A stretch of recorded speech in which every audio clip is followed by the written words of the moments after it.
First one is to really be exposed to some of the cutting edge science in the realm of data linkage, data integration, data analysis, some of the aspects around public engagement, public values, the ethics of the data linkage. All of these things have been discussed over the last 2 days, and I think it's been a tremendous opportunity to see leading researchers and students from around the world present their data. So I think that's the first value. The second thing is to network and have an opportunity to talk to colleagues from around the world, folks that you may already be working with or that you would like to be working with, or you just like to get ideas from. And those are individuals at all levels, whether they're scientists or whether they're individuals who are involved in some of the aspects of administering data institutes or working with partners, governments, and so on to obtain data, make it available, and to figure out how to analyze it in such a way or leverage it in such a way that you can have impact to improve health outcomes and health policy. So one of the things we've consistently done is come away from each of these meetings, these conferences, with a whole basket full of new ideas that we've been able to operationalize in the SAIL data bank and some of the other centres that I'm responsible for.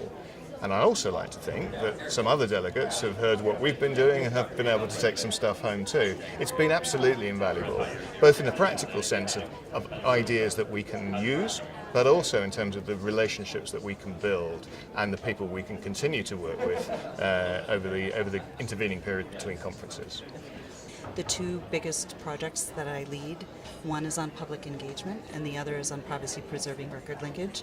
And both of those projects have international collaborators that I met through this network and would never have happened. I would never have known them. And I don't frankly think I would have even thought about pursuing those grants, nor would I have been successful if it weren't for IPDLN. When you get that international perspective on matters of data science and population health, that's pretty exciting because within countries we can obviously learn from one another, but when you have an international meeting like this, there's so much to be learned, and we're at a time where data science is the new thing, and everybody's talking about big data and the potential to advance our understanding of health and make things better.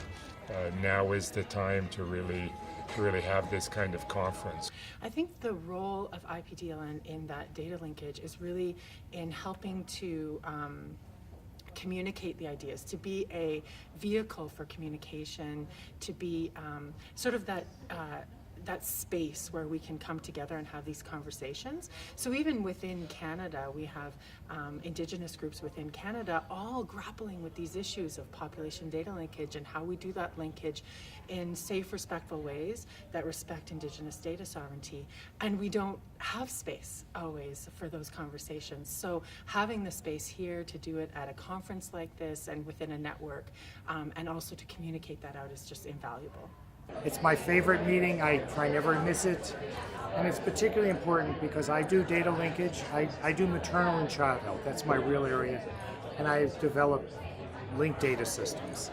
And my colleagues in the States are all working on linked data systems issues. And we're much less developed than people, particularly in Canada and Scotland and Australia, in linked data systems. And I learn from my colleagues. I'm inspired by my colleagues. I find the network is of amazing value, and I'm so glad to know that it's growing, and I like the way Michael and Bill have done it, that basically if you've registered for the conference you're now a member of the network. I thought that was a really, really cool idea, a bit of a masterstroke really. So I think for me, I would just like to stress that it's wonderful to bring everybody together. I was only saying to someone this morning, it actually feels like being part of a family when you're in this conference. We've had a fabulous conference here with a wonderful view of the mountains, and we look outside now and there's gentle snow softly falling, which Australians are not used to. But the 2020 conference will be in spring in Adelaide. It'll be a very different environment, but as well a beautiful setting, and we actually encourage all members and anybody that's on the website and seeing this interview to sign up for that conference.